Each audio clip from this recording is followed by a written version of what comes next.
So I spent a month with the 7artisans 12mm f2.8, and in today's video we're going to talk about this particular lens for the Fujifilm system. And before we start, full disclosure, 7artisans sent me this lens to test, and I thank them for doing so, but everything that I will say in this video is my opinion and my opinion only. Alright, so first let's talk about the focal length. So this is a 12mm focal length lens, which is basically an 18mm equivalent in full frame. Now I think that this is quite important to talk about because there is no such prime lens that covers this particular focal length in the Fujifilm lens lineup. I would say that this focal length is ideal for landscape photography, architecture photography, and also interior photography. And it's definitely a selling point for this particular lens, to have a small, compact, wide-angle prime lens for the Fujifilm X-mount system. Alright, so now let's talk about its size and its weight. So this lens weighs about 295 grams for a length of 62mm and a width of 63mm. It's an extremely compact wide-angle lens that still weighs 300 grams because of its build quality. Now 300 grams is not the end of the world, and that's pretty much what people look for when they opt into the Fujifilm system.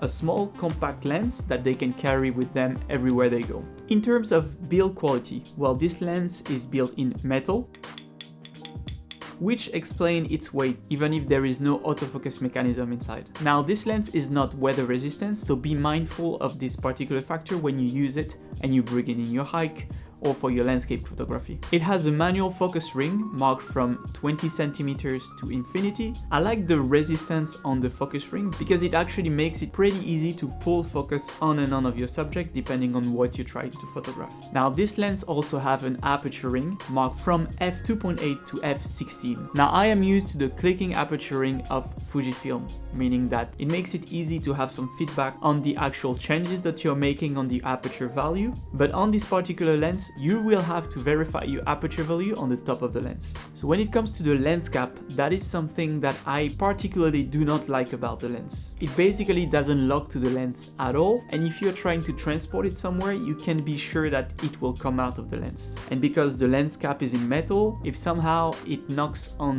the glass element of your lens, it might cause some damage, so be mindful of that. Yes, 7artisans, if you could come up with a design that allow the lens to stay in place, I think that would be a great improvement on the lens. And finally, another important point to notice is that if you want to put a filter on this lens, you will need an adapter, which is sold separately, and you will have to use a 77mm filter. So that's something that is important to notice if you want to use this lens, for example, for video with a variable ND filter.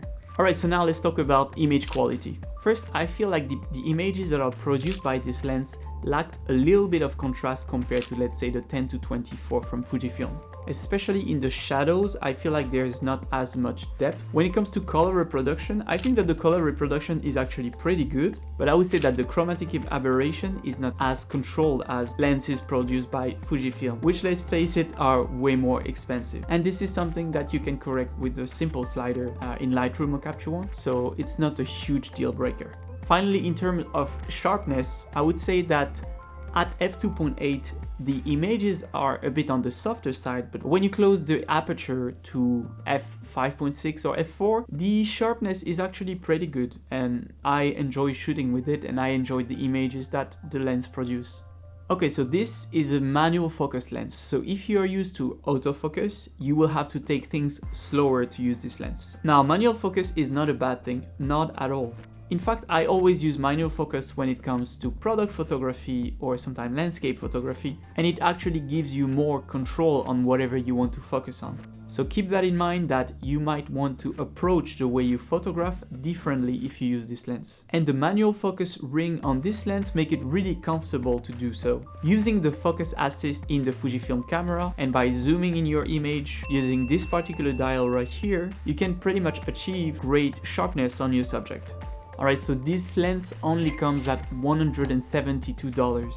And yes, you heard right, only $172. For this price, you pretty much get a wide angle, relatively fast aperture, 2.8, right? And prime lens for the X-mount system. And while this lens is far from perfect, as I told you, there are some points that I enjoy, and there are some points that I don't like about it. It is undeniable that for such a small investment, you get access to a pretty good lens. And if you are comfortable with manual focus, you can create great images using it. I had a really good experience shooting with this lens. Now, I cannot tell you that the image quality is perfect and as stellar as other recent lenses like the 18mm f1.4 or the 33 or even the 10-24 that Fujifilm produces, but I still enjoyed it. It is on the softer side, it is far from perfect, but at $172, you cannot deny that it's great value.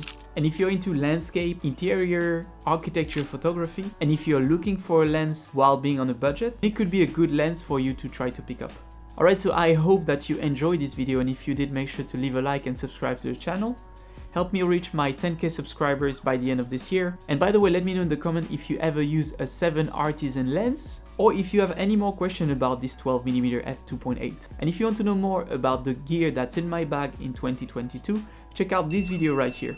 See you there, bye!